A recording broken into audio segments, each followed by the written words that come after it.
is a really big book that Mark has given us that asks really big questions. And let me put the framing question on the table. And that question is, what is value? And which values underpin value? And the big one, does the way we value things shape our values and thereby constrain our choices, both individually and collectively? Now, I cheated, Ajay. I read the preface and the first chapter. So out of that comes, I think, the big argument in the book, that by elevating belief in the market to a truth, we have moved from a market economy to a market society. And that is a very, very strong argument and a strong claim. Chapter 1 gives us some core definitions that values are judgments of what is important in life. And value, the singular, is the regard that something is held to deserve. As Mark puts it, its importance, its worth, or its usefulness. And each of these three are evaluated and measured differently over time.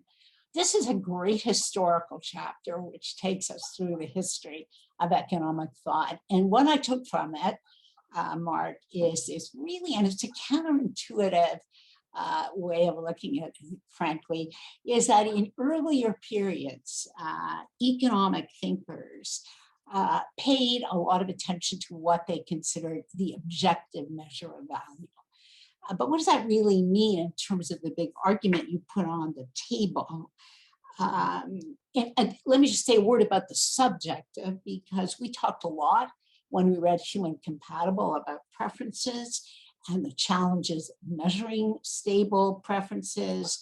And that is, in fact, the dominant mode of economic thinking today. So it lines up very nicely with what we've read over the last 3 weeks. The counterintuitive argument is the objective approach, which goes back to earlier thinking.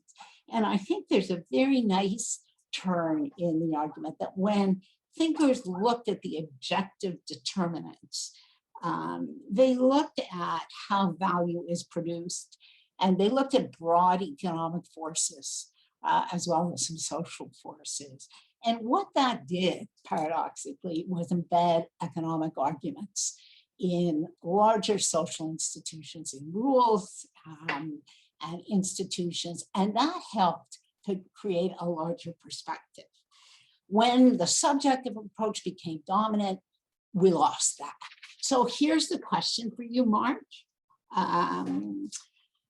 Values are probably more contested in our society, not only valuation, but values that I think you might suggest in the book.